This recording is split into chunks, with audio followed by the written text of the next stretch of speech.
Well, hello there. Welcome.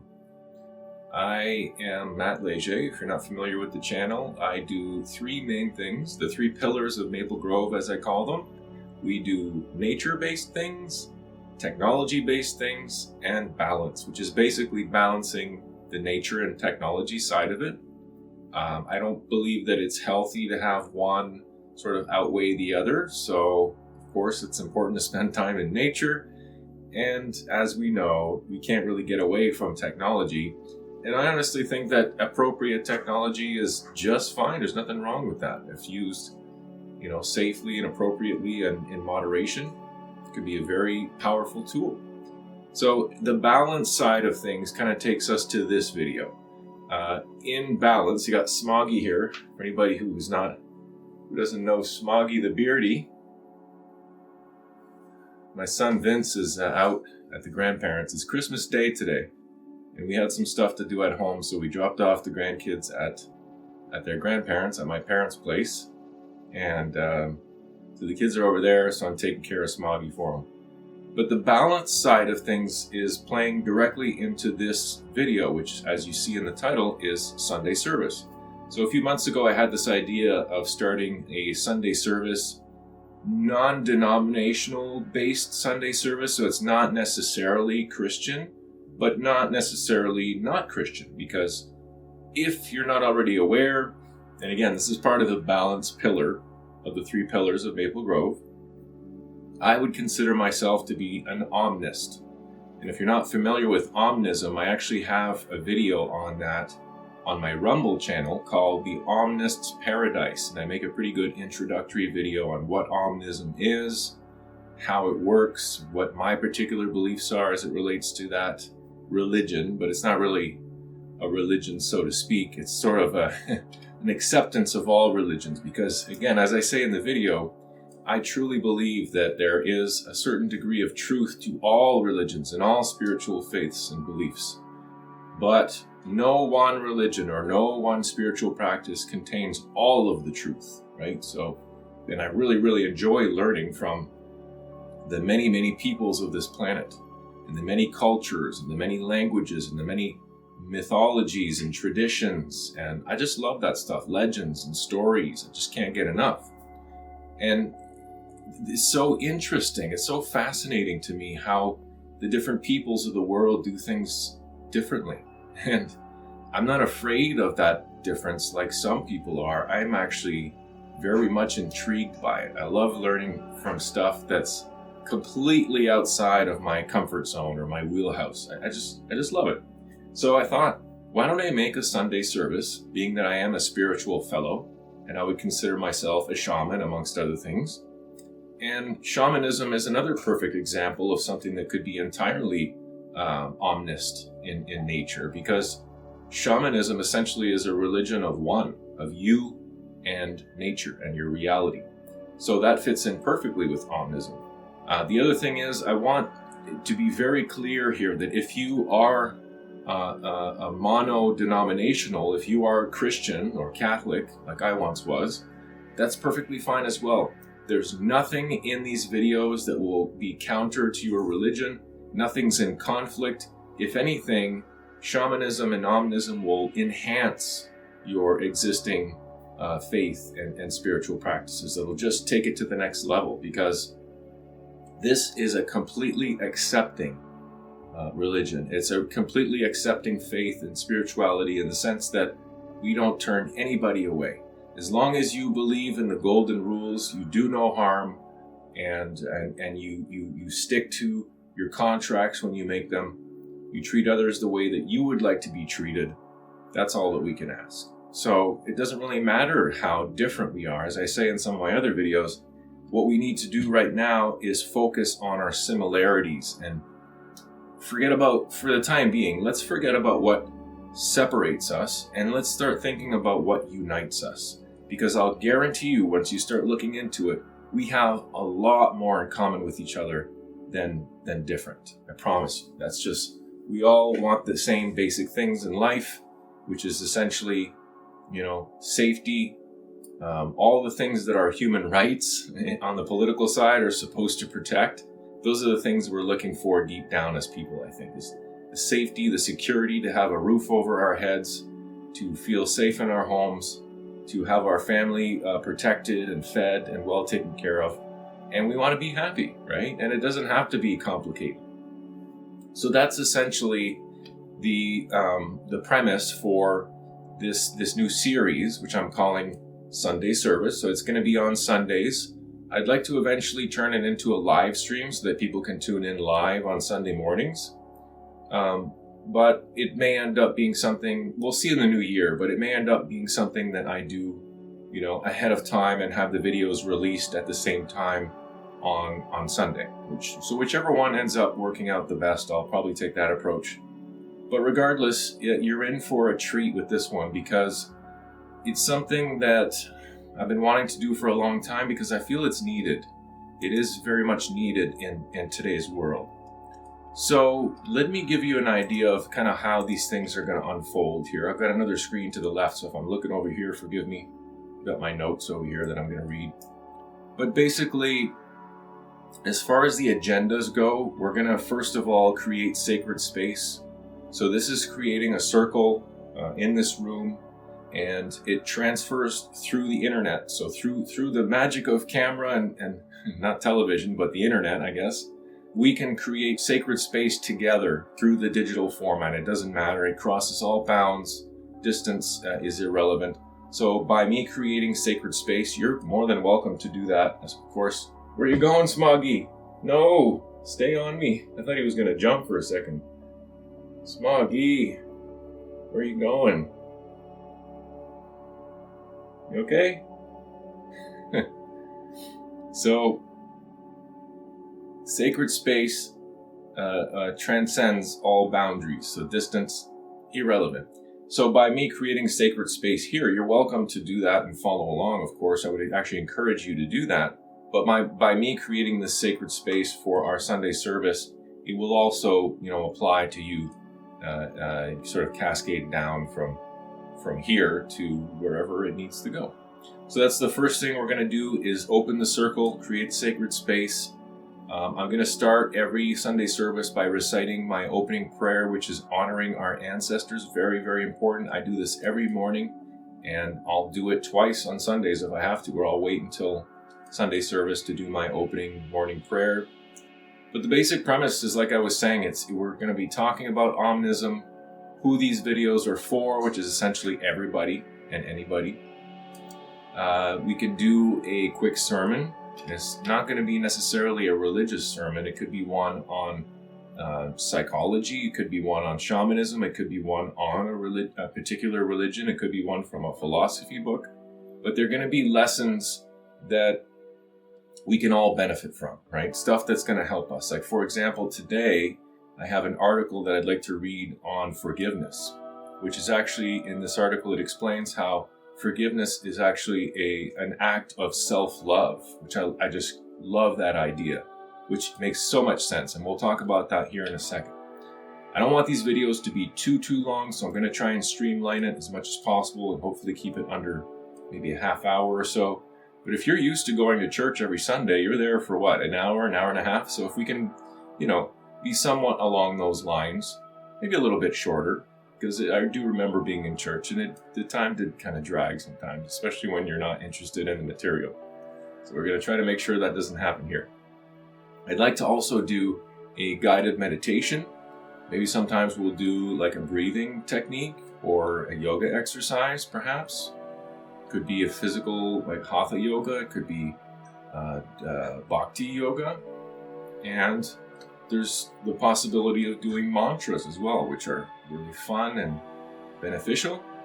So really it all depends. They're going to be organic, and they're going to be fresh every time. Just like right now, as you can probably tell, this is not scripted. I don't want to be scripted. I don't want to write stuff ahead of time, because as Taoism has taught me, it's important to be spontaneous as much as possible and organic and authentic with your words. So none of this is rehearsed. I did write myself some quick notes here in bullet form just to remember what I wanted to talk about, because I honestly have a really shitty memory. But none of this is going to be rehearsed or scripted. So if it seems as though I'm struggling for my words, sometimes it's because I am. And then, of course, we're going to finish things off. We're going to end every a Sunday service with a closing prayer. We could even create a recurring, where are you going, Smoggy? We could even create a recurring Sunday prayer to close the session and send people off, but more to come on that. And then, of course, as we end, we want to make sure to close the circle and release our spirit allies and the energy in the sacred space. Because you don't want to just leave that open. That's, in some ways, it would not be beneficial. It might be overstimulating, or you might be inviting other unintended energies, let's say. So that's the basic idea. It's nothing complicated. It's going to be very fluid. It's going to be very, interchangeable with some of these things. We may skip something here and there. We may, swap some things out or try new things as we go. Whatever works, we're going to keep doing that. But essentially, that'll be the basic agenda, the basic structure. We're probably always going to start with creating the sacred space and opening the circle, which is really important. The opening prayer, honoring the ancestors, I also feel is extremely important. So we'll probably do those two things every time. But there'll be a different sermon. There'll be a different article or maybe a video or whatever we decide to do. That main core portion of the Sunday service is going to be very unique to that individual session. So without further ado, I am going to put Smoggy away here. Maybe I'll put him on the chair so he can just chill while we do this. I'm going to get my things ready here so we can open up the circle and create sacred space. And then we're going to go right into our honoring the ancestors prayer. So join me if you will. If you'd like to, you can definitely create your own sacred space now. Go ahead and pause the video because I'm going to cut this part out while I gather all my stuff. So this would be a good time for you to pause the video, create your own sacred space, and open the circle. If you're not sure how to do that, then just hang on here for a second and we'll do that together. Okay, so I'm not sure if you guys can see that or not, but my altar here, this is my not my working altar, but my ancestral altar. And this one does not change over time. This one always stays the way it is. I may update elements of it here and there, but for the most part, it stays the same. Basically, maybe I can just zoom in here for a second so you can get a better look at it. I do have my screen right there, so I can't really tilt it down all that much. You're not going to see anything more. But basically, what you're looking at below there is, I'll point it out to you. So right here in the middle, in the center of the table, is a piece of petrified wood. This is a petrified wood sphere, an orb, and it's on a very nice, this is actually one of my newest pieces, and it's one that really grounds me big time. So that's why I like to use it with my ancestral altar. I come from a long line of carpenters as well, so wood has always been a big element for us, especially on the male side. I've got the two folks who have left this world, the ones that I've been the closest with, my aunt, Michelin, and my grandfather, and some little mementos there from them. I've got my dog Marley, who's left, my little kitten here, Mimi, and Chippy the robin, which we lost earlier this year. So these are all spirits that were close to me in the physical world that are now even closer to me in the spirit world. They're still with me. They're all still with me. It's just our relationship has just changed a little bit. And in some ways it's improved because they're always there with me now. They're always there giving me strength and a shoulder to cry on if I need it, or somebody to talk to. I'm very blessed and I'm very fortunate that our relationship has in some ways improved over time as they've left and returned to the source of creation, which we'll talk about here in the prayer. But in the back, I keep this table illuminated with my selenite crystal that's on a light stand. And that's basically it. Every morning I light an offering of incense to my ancestors. You probably can't see it, but over there in that corner I also have my family crest, and it has a little rundown on the Leger family as well as our tartan, which was given to us by the Scots, I guess. I've done the ancestry DNA thing not that long ago, earlier this year actually. I got the results, and turns out that I have British and Scottish roots, as well as a small percentage of ancient Germanic, which is where my name comes from, my last name. So all very interesting and meaningful developments in my life as it relates to my own ancestors and just my connection with the spirit world. But that's just a little bit about my altar here, just in case you were wondering what's going on here. This altar is where I pray and do my honoring the ancestors prayer every morning. So yeah, I'll offer an incense. And the other thing that you may or may not notice is there's a rock here with some willow leaves. That's just for another kind of side project that's related to honoring the ancestors, but it's actually sending healing energy and strength and mending of our relationship with a friend of mine who I believe would use the extra support right now. So I think of him as well in the mornings to help him and his family in their adventures. So that's pretty much my ancestral altar. One more little thing here: when I did a soul retrieval with a friend of mine, we burnt a candle to honor the ancestors that day, and she let me keep it and bring it home. So it's all too fitting to have it on my ancestral altar. So that's a little bit about that. So I'm going to go ahead now and light the incense. I like to, of course, before I do that, I'm going to create sacred space, but I like to match up. I have different kinds of incenses here.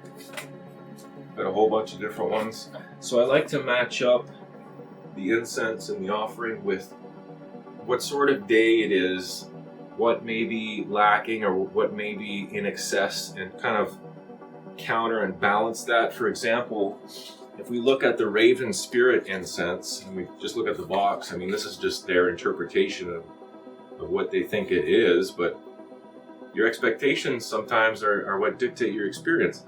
So it says, connects to the Raven Spirit for transformation and knowledge. Known as the Keeper of Secrets, the mysterious Raven will guide you through spiritual rebirth and clarify the truth in your visions. Blend includes patchouli. It's funny because I really don't like patchouli, but for some reason this one, I don't mind it at all.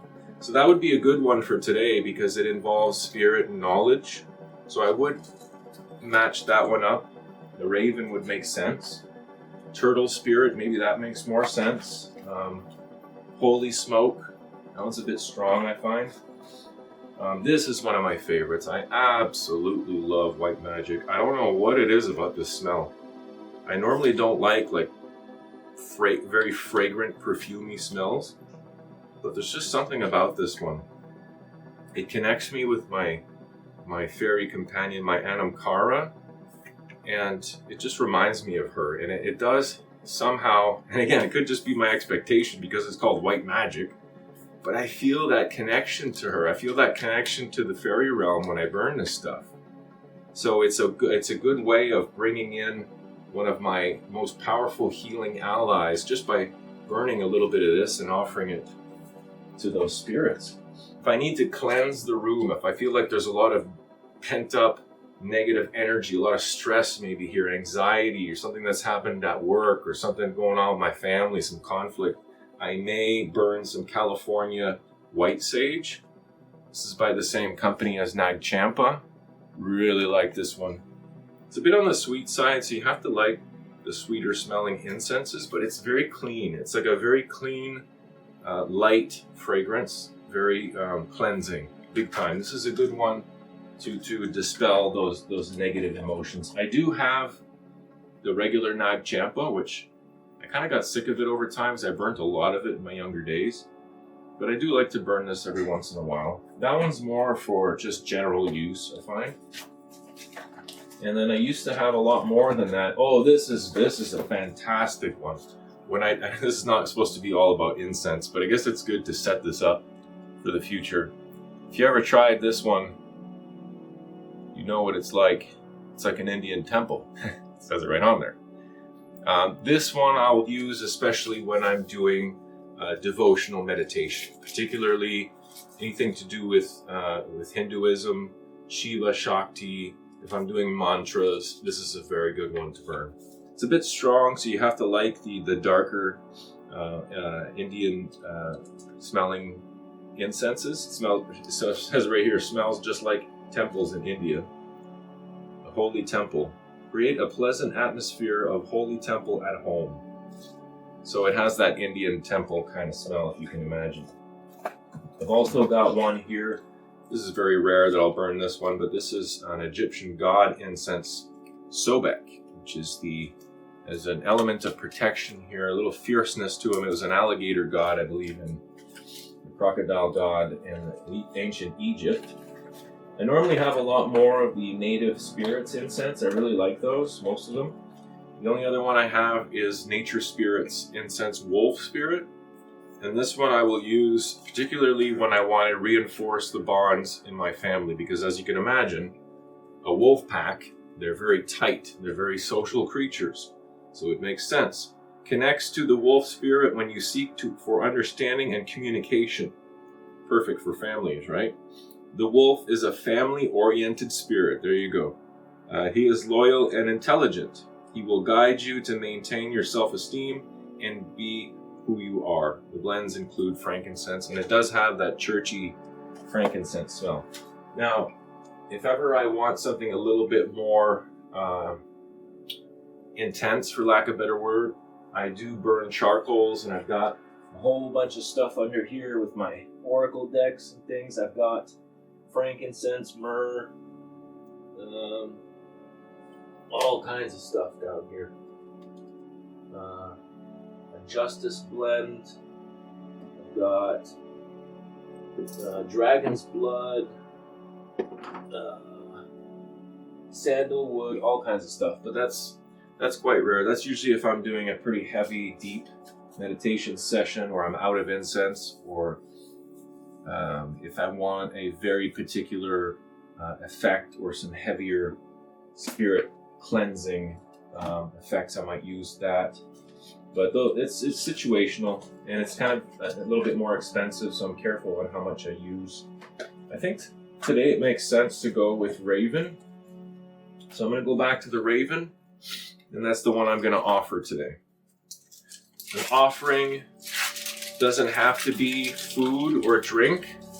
An offering could be a song that you sing, something you play on the guitar or on the piano. It could be incense. An offering could be many things. It could be a poem, it could be nice words, it could be sharing a memory. Just keep that in mind. An offering is not always just food, but in some circumstances it is. Especially if you're honoring the ancestors, it makes sense to offer them food and drink. But one thing that my friend did remind me of is that if you're going to offer make a spirit offering in the form of food and drink, well, then you better have some of it with them. Because imagine when you invite someone over to your house for like a dinner party or something like that, and you serve them food, but you don't eat yourself. It's kind of weird. So that's kind of, my friend helped me to understand that. So that's what I would do. I would have a couple little sips. You know, if you're putting out grapes or an apple, maybe a couple bites for yourself. Like you're sharing food. You're sharing food with your ancestors, with your spirit allies. So, to actually, before I light the incense, I normally do that during the prayer or after the prayer.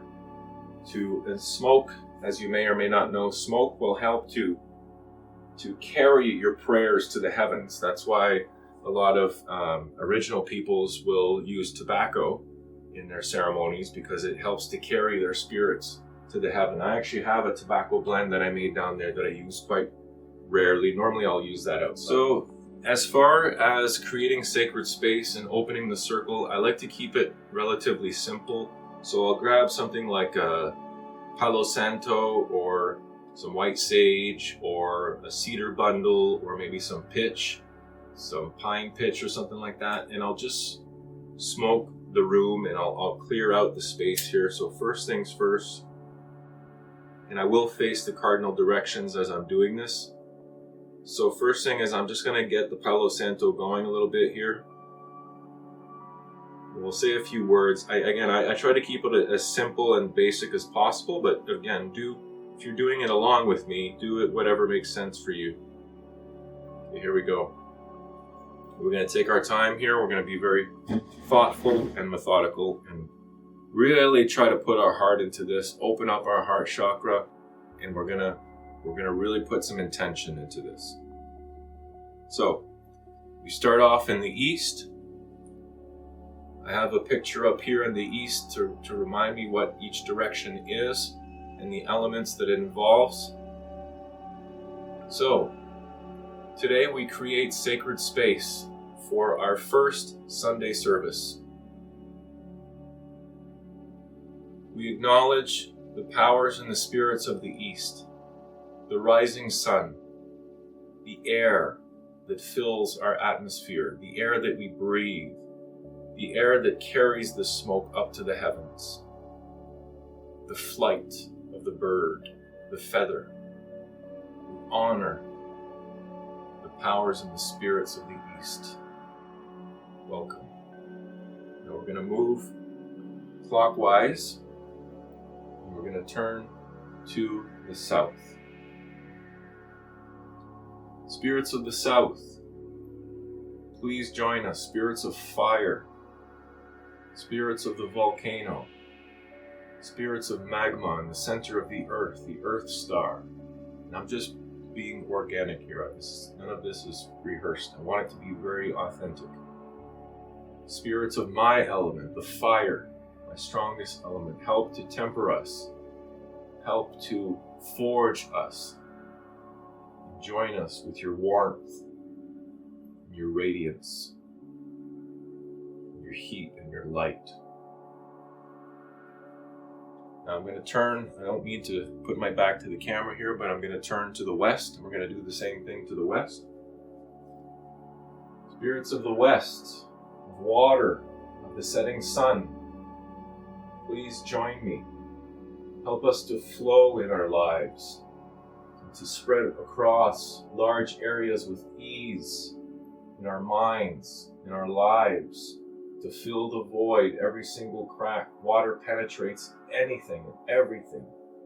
Water can crash, as Bruce Lee used to tell us. Water can flow or water can crash. It's up to us to decide. So spirits of the water and the fish and all the seas, please join us in this sacred space. And finally, I'm going to turn to the north and acknowledge the spirits of the north, the spirits of earth, the spirits of the polar regions, just like in the south, of the Antarctic and the snow and the ice and the Kaliach. Please join us, give us your strength and ground us. Now, it's important to overlap when you're doing this. So even though I'm facing east again, as I'm taking the smoke through the room, I'm going to make sure that my circle overlaps. Another thing that some people do, which I sometimes do as well, is instead of starting in the east, you can start in the doorway. So my doorway is right over here. So if I was going to start over here in the doorway, I would do the same thing and make sure that I overlap. So carry the smoke all the way through the room. I can already feel that it's lighter in here. There's not as much density. Any negativity that remained is now dissipated. The circle is now open. It's that simple. I'm going to put down my Palo Santo. If that keeps burning for a while, that's fine. I like that smell too. It's a wonderful smell.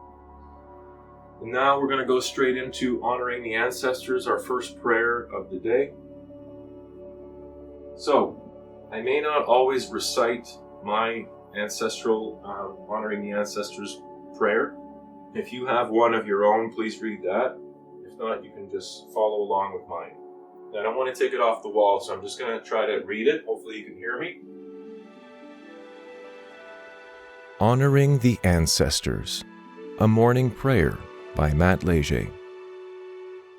We honor all the ancestors, all those who have come before us, the many generations who fought battles for us, those who died for us, and paved the way forward for us.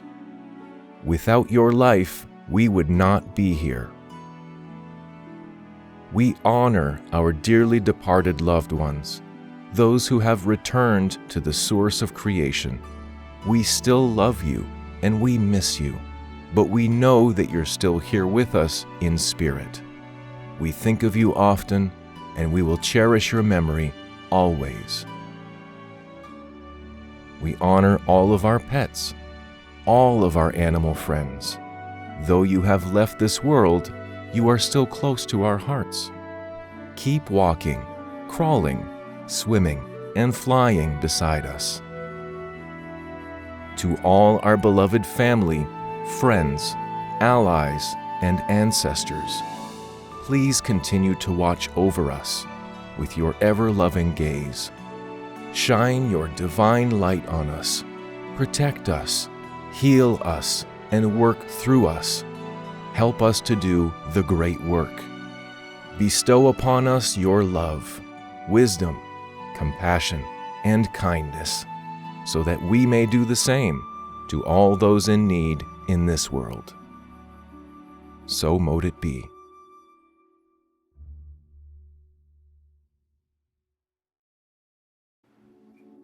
So mote it be just means let it be so. It's another way of saying Amen. It's to finalize, to put a dot on the end of that sentence to say, and so let it be. So mote it be. And that's it. So now I would go ahead and light the incense as an offering. Before I do that, I'll sometimes kneel down here and I'll just think about them. I'll just think about my ancestors and my aunt, my grandfather, my dog, my cat, my little bird.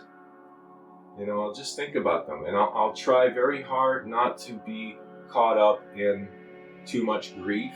I mean, it's okay to grieve and to go through the process, but I'm going to try really hard to think of the good times that we had and not focus on the tragedy behind it, because these spirits have now left the physical world, and by mourning them in excess, we're kind of keeping them here and we're bringing them back. But we need to let their spirits soar. It's okay to remember your lost loved ones, or your animals that have left this world, or your ancestors. Perfectly fine to think of them, but really try to concentrate on the positive aspects of their life, those memories that you love, all those things that make you smile. That's how they want to be remembered. And let those parts of them that were not so great, let them compost into the ground and turn into something else and self-alchemize. Okay? So I'm going to remember all the good times that we had. And it's not to say that I'm being ignorant of those unpleasant times, but it doesn't need to be thought of anymore. These are not memories that we will hold in our heart. As I say, these are memories that have now composted and they've returned to Mother Earth, and that's okay. They're going to turn into something beautiful again one day. So I'm going to go ahead and light the incense, and I'll just think of my ancestors, and I'll think of my family, and I'll think of my animal friends, and I'll tell them how much I love them and how much I appreciate their help.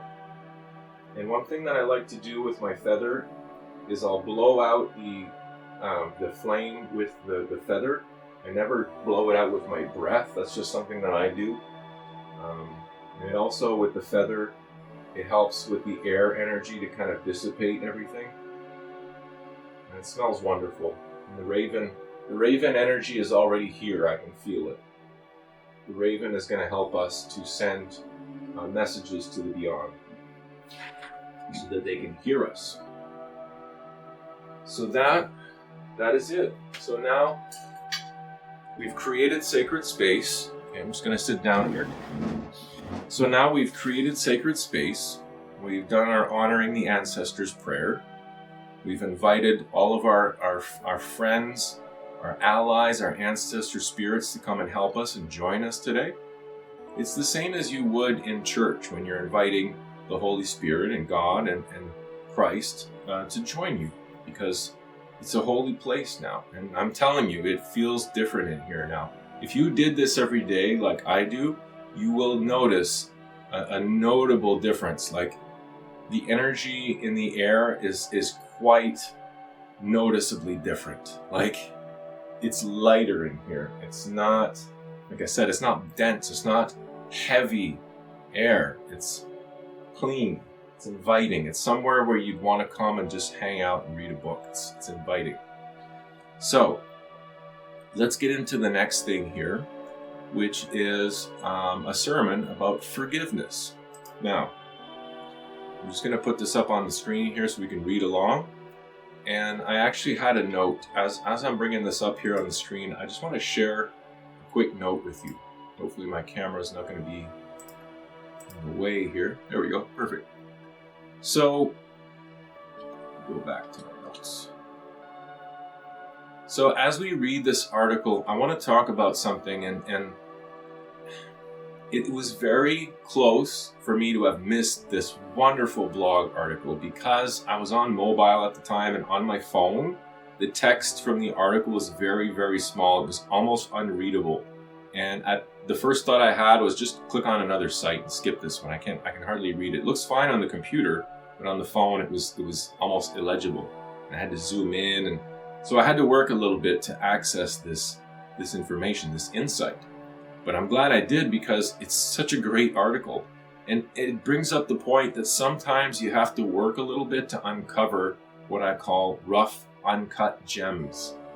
This is one of those examples. And, you know, it talks about the effectiveness of conciliatory gestures of forgiveness. A conciliatory gesture of forgiveness is when you go out of your way to either apologize or to do something for someone that you've wronged in some way. And they've actually found that, I don't remember the exact number, but it was something like 70 to 80% of conciliatory gestures of forgiveness result directly in people being able to move past that incident and just forgive whoever it was that wronged them without holding them accountable for something that, you know, a mistake that they made forever, you know?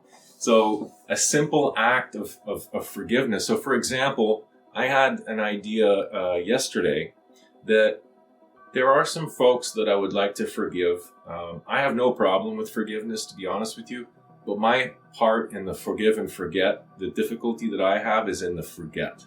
My brain will not let me forget the incident that I felt like I was wronged. I can forgive and just move on, but it's always there in the back of my mind. So that's something that I need to work on, that I'm still processing and working through. But my thought was I could give whoever I want to give forgiveness to, give it to them in a form of a physical object, like a stone, okay? The forgiveness is being given in rock form. And when you give that rock to someone, you're giving them your forgiveness. It's theirs now. They can do whatever they want with it. They can bury it in their garden. They can pitch it across the road. They can throw it in the garbage. They can put it in their pocket. They can save it forever. They can give it away. It's their forgiveness. You've given it to them. Now it's out of your hands. You're done with it. Okay? And when you give that forgiveness rock or forgiveness, it's no longer yours. It's no longer something that you need to concern yourself with. That's why, as we're going to see here in a moment in this blog article, it's such a wonderful article because it clearly demonstrates how it is an act of self-love.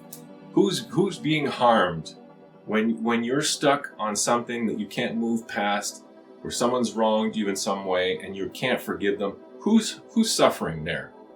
The person that did that to you, or are you suffering? Who's feeling it? Do you think that whoever wronged you is just sitting there mulling it over every day and, oh, how can I make it up to this guy? Definitely not, or unlikely. But you may be suffering as a result of constantly thinking about it. As I mentioned earlier, not constantly for me, but you know what I mean. It's something where if you don't give the forgiveness, you're going to be the only one that will suffer, not them, not necessarily them. So it is an act of kindness, and we'll read that here in a moment. But the stone of forgiveness, it's their forgiveness now. You have given it to them. It's theirs now to do with what they please. Your job is done. So let's go ahead and read the article here. It's a really wonderful article. forgiveness.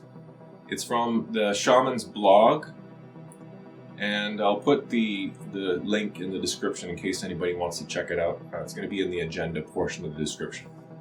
So it's from a shaman's blog, Awakening Your Inner Shaman, a look into life on the shamanic path, brought to you by Shamanic Connection. So the article is called Forgiveness, an Act of Self-Love. Forgiveness is no longer an option, but a necessity for healing. That's Carolyn Miss. So, forgiveness is a concept that many of us struggle with. We're told from early childhood that we are supposed to forgive others when they hurt us, physically or emotionally, or turn the other cheek. The idea here is that we say it's okay and let them off the hook. And we go through our lives letting everyone off the hook on the surface while we nurture many of these wounds as fear, anger, resentment throughout our lives. From a shamanic perspective, we are giving away our power to those who harmed us. That's what I was mentioning earlier. I stumbled upon the concept of forgiveness that really helped me as I was going through my own healing crisis about 20 years ago. I was working on some old childhood wounding that had been so deeply buried that when it came up, it hit me in the face like a beach ball that had been pushed underwater and then suddenly let go. It hit with such a vengeance that I was truly experiencing a dark night of the soul, and healing seemed unobtainable. And anybody who's been through that dark night of the soul, that's not just your everyday variety of depression here, like that's some serious shit. I had done soul recoveries and brought back many soul pieces from those experiences. I was working with a therapist and doing all the things one should do to heal from trauma. But the nightmares still came, and the anger, bitterness, and fear still raged in my physical and emotional being. For anybody that doesn't know, a soul retrieval there's a belief that we're part of a soul group, and our soul's made up of multiple parts, and when we're out of soul parts, you're basically dead. So when we experience trauma, we lose parts of our soul, and a soul retrieval is getting those back and reclaiming your soul in a way so you can move past that trauma. It's an interesting thing. I've gone through one of them, and it was somewhat effective, but it's something that we can all do for ourselves as well. You don't have to pay someone an exorbitant amount of money just to have this done. But that's something we could talk about in another time. If you have information to share, please put that in the comments for everybody. Forgiveness was a concept that was farthest from my consciousness. How the F could I forgive these people for their unspeakable acts? Well, one day I was driving and listening to Carolyn Miss, that was the author from the quote above, Energy Anatomy on the cassette player. And yes, it was a long time ago. And she began talking about forgiveness. My ire came to the surface. But what she was saying also caught my attention. Here's the important part. Forgiveness is about self-love. Forgiveness is caring for yourself enough to forgive those in your past so the wounds no longer hurt you. Your wounds are your wounds, and don't hurt those who hurt you.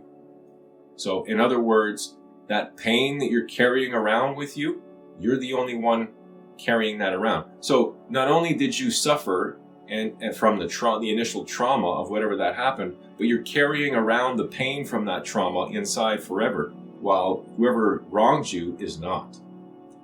So the idea here is that we were hurt or victimized, then we continue to nurture and pick at these wounds, hurting ourselves and remaining in victim mode. We may have done several soul retrievals like I had and gotten back our soul pieces from the original trauma, but we keep giving them back to the perpetrators. Imagine when, it's horrible to think about, but imagine someone who is like a rape victim, and it's almost like you're continuing to give the rapist power over time by hurting yourself and not healing those wounds. And yes, it's extremely difficult to I don't know personally, but I could just imagine that it's extremely difficult to heal that kind of wound.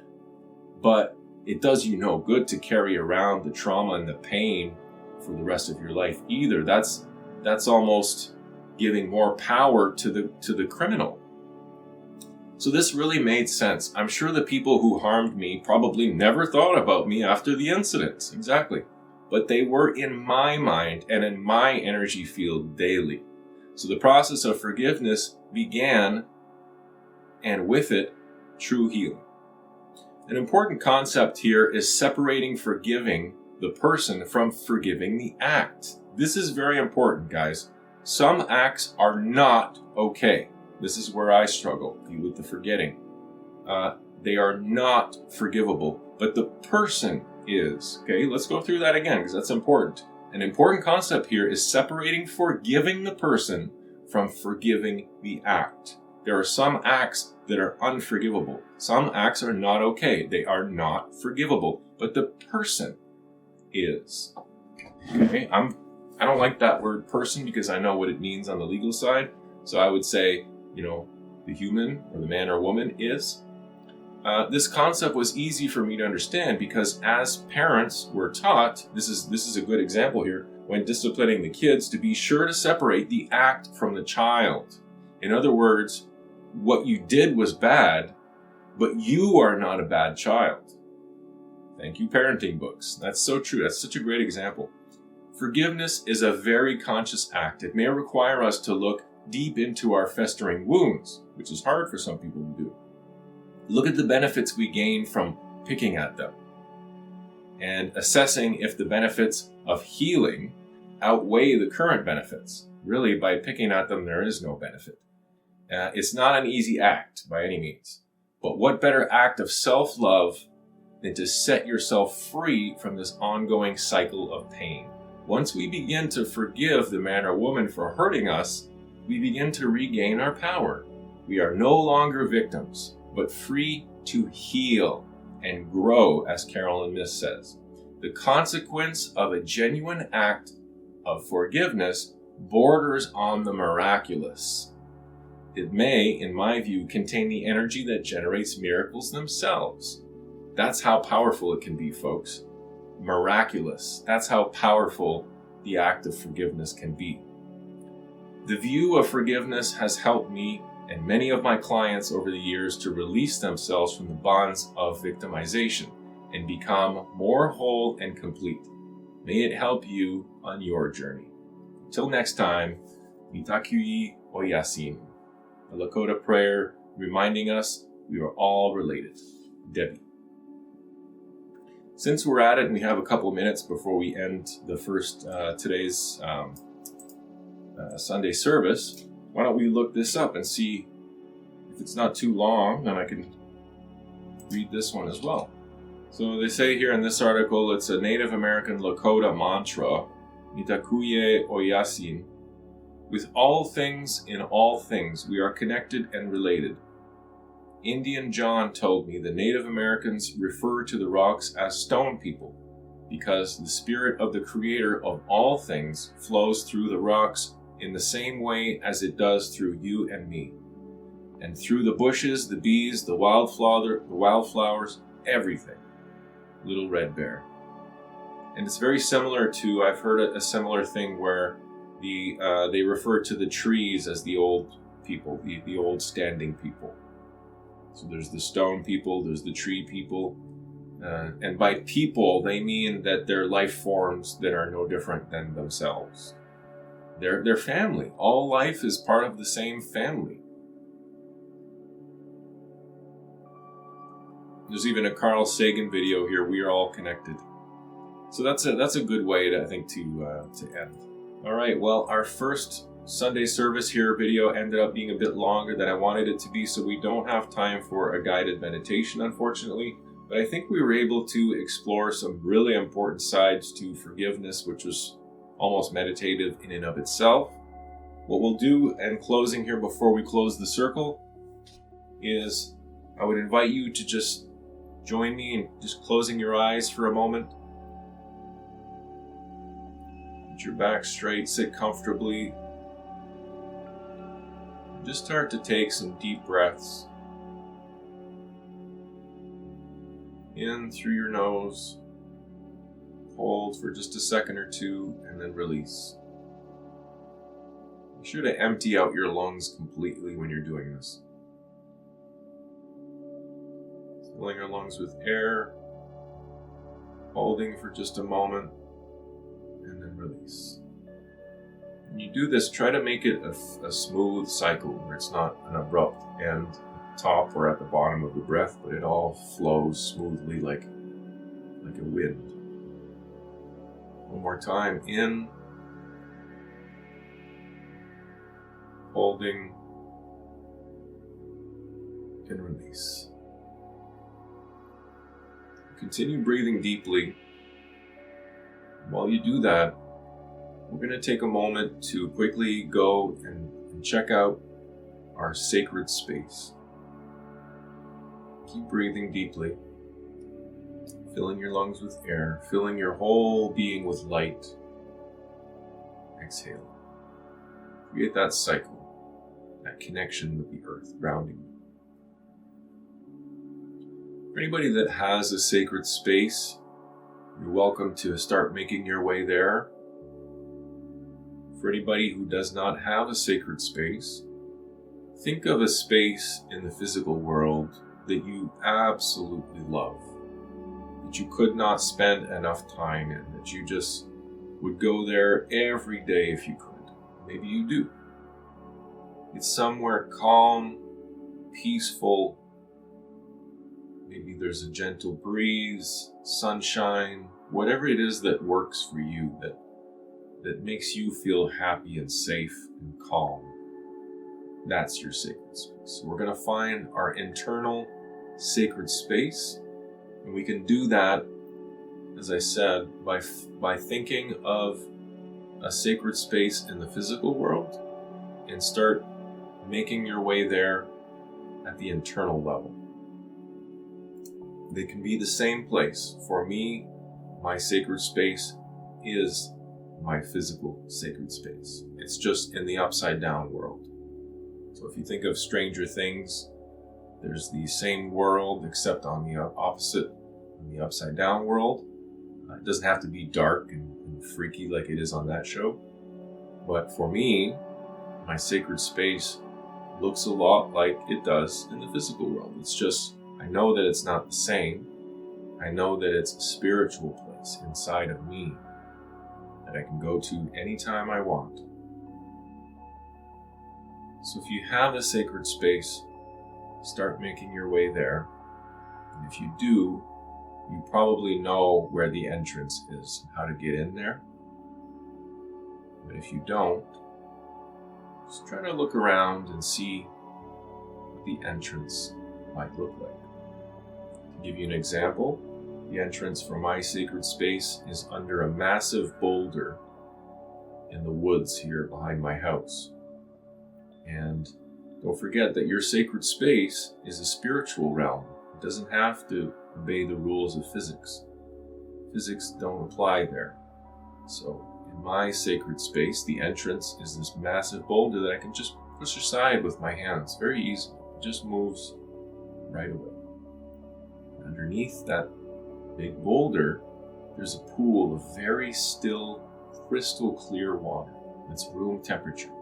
It's actually the same temperature as my body, so when I go into it, I can't tell the difference. I'm not cold or warm. It doesn't make me feel anything. It's like going into a pool of air, but it is a liquid. So for me, this is the entrance. And when I jump into or immerse myself into this pool, I will dunk my head underneath, I will submerge myself, and when I come back up the hole, I'm in the same exact spot, only in the upside down world, in my sacred space, in the spiritual realm.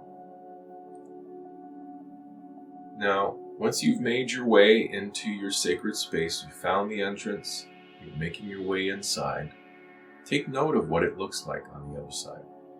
What does it look like in there? Does it look like the physical realm, like me? Or is it slightly different? For me, my sacred space, the woods are relatively similar, the path is similar, The tree line is similar, only I can tell that it's not the same place because everything is very bright and vibrant and colorful, more colorful than it is in the mundane. So it's almost like the same woods, only painted with a paintbrush, like an oil painting where all of the colors are dripping and fusing into each other and running and very bright and oversaturated. So just take a moment to just look around and observe. So some people will anchor with a sound or with their breath. Whatever you have to do, we're not really going to do anything in the realm today. We're just going to look around and take note. What does it feel like when you're there? What does it look like? What sounds do you hear? Is there a smell in the air? Can you smell a fragrance? Can you see anything unusual? Are there any beings there? Are there any spiritual allies with you? Whatever happens, just let it happen. If you need more time, go ahead and pause the video. Take as much time as you need. And when you're done, say goodbye to your sacred space. Take some more deep breaths. Make your way back to the entrance, which is now the exit. So for me, I'm going back in the pool. I'm coming out on the other side. And I'm closing the hole, putting the rock back where it was. And making my way back. One thing I like to do, and I'll do this in future Sunday services as well, is I like to end with a little bell or some type of a chime so that everyone knows it's time to come back. So when you hear this, that's just your sign that it's time to come back. When you hear the bells, start making your way back to the mundane world, the physical world. Wiggle your fingers and your toes. Very slowly open your eyes. And let's come back and finish up our first Sunday service. Wow. Okay, so that was just a really quick guided meditation to our sacred space. With a friend of mine, Nick, we call it the inner grove. Whatever you want to call it, it doesn't matter.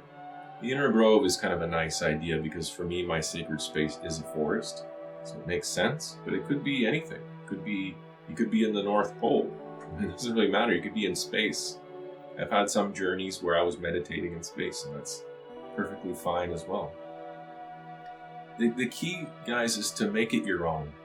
Like with all things, you have to make it your own. It has to be significant for you, so that when you put your intention into it, you're really giving it your all, because it's a part of you. It's like when you paint something, or if you draw something, the awe and the inspiration is what allowed you to create that work of art. And we're tapping into the same center of the centers of creation, and really we're tapping into the source of creation, which, as I mentioned in my ancestral prayer, this is where we all come from. This is where we're all going. It's a very familiar place. It's like a second home. It is our home. And for all intensive purposes, it is our home. And I've mentioned that in some of my other guided meditations. Your sacred space is your home. It's one of the first internal places that you discover when you're a small child. It's the center of imagination and inspiration. So it should feel like a familiar place, because it is.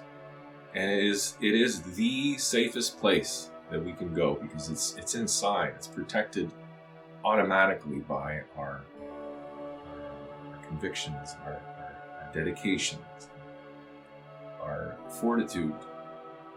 So it's a completely safe space. Just know that when you create sacred space and you cast the circle, you're completely safe there. We're impervious to any evil entities or anything that would wish you harm. This is the point. This is the reason why we create sacred space, is that with our good intentions and with the pureness of our hearts in the ceremony, in this ritual, we're protected. We're safe here. And that's the best part of your sacred space, is that you're completely safe there. That's a nice feeling. Well, that's it. I didn't want this video to be too long, so I hope you enjoyed it. These videos, folks, will get better and better over time. Even though I said they're going to be unscripted and organic, that doesn't mean that I'm not going to put as much production value and quality into these as much as possible. When the weather improves, or even during the winter, we'll go outside and we'll do some Sunday services from the cabin or from the woods, from my actual sacred space, which would be kind of cool. But hopefully you get the idea. Let me know what you think. I really would appreciate your feedback. Constructive feedback is so important to me, so I know what works, what do people like, what do they not like so much. I need to know how to improve the channel for everybody. So if you could just share a few words of what you enjoyed, what we could do better, I'd really appreciate that. And let us know your experience as well. Let us know how that went for you. What did you experience? What's your sacred space like? And how easy is it for you to access it? Are you able to do the snapping of the fingers thing, or ring a bell and just transports you there instantly? Let us know your experience and share any tips and tricks that you have with everybody else. Of course, let me know requests as well, if something you'd like to see on future Sunday services, or anything on the channel for that matter. I like to keep things within the three pillars and the framework within those three pillars, so that the nature, technology, and balance. But that's a wide range there. We can do a lot of things within those three pillars. But even if there's something outside of those that you'd like to see on the channel, see more of, or see in general, let me know. I'd love to hear that. So before we end, I'm just going to release the spirits and close the circle. Never hurts to burn a little bit more stuff. I was going to say maybe this time we can burn some white sage, but I'm running low on sage, so we'll have to do the Palo Santo again, but that's okay. You don't have to burn anything when you're closing the circle. One thing I would suggest, though, is even though I sort of fly by the seat of my pants with these kind of things, it's probably a good idea to write this stuff down and have an actual, written, not necessarily prescribed, but a written down, planned opening and closing circle poem or some words. But for today, I'm just going to wing it. But we're essentially going to do the same thing. So I'm going to start in the east. And I will say thank you to the spirits and the energy of the east, of the rising sun, of the feather, of the bird, of the air. And thank them for joining us and helping us. And the spirit of the sylphs. We'll thank the spirits of the south, the fire, the volcanoes, the heat, the light, the warmth, the salamander. And thank them for bringing emotionally charged and positive energy and life that the fire brings. I will thank the spirits of the west, of the water, of the setting sun, of the seashell, the undying, Undine, however you pronounce it, the water elementals. And finally, we'll end. We're going to do an overlap again, but we're going to end here with thanking the spirits of the north, the energy and the elements of the north, of the earth, of the gnome, the poles, the North Pole, strength, stability, grounding essence. We'll thank the gnome for helping us. And finally, just to make sure we overlap, I'll end again in the east. And I'll just say a few words along the lines of the circle is now open. Stay if you will, go if you must. See you again. I know that was similar to what other people say, and I'm just trying to make it my own. As I said, it's very important to do that. I'm not doing that in any sort of appropriation sense or in a plagiaristic way. I'm inspired by many, many wonderful people around me, friends, family members, and of course some of that's going to seep into my own consciousness. But with all things, I honor the work of others, and I do what I can to add to it and make it my own, so that we can continue this perpetual cycle and help all of us. So that's it, folks. I hope you enjoyed it. There's our first Sunday service. I hope that you did like it, so that we can continue doing these every Sunday. I'd love to hear your feedback. Please let me know what you enjoyed, how you're doing. Just drop me a line. I'd love to hear from you. So thanks for joining me. I show you all utmost gratitude and respect. And namaste. Namaste, namaste. Thank you. Power, power, power. Love, love, love. Be well, my friends. Take care. See you next time.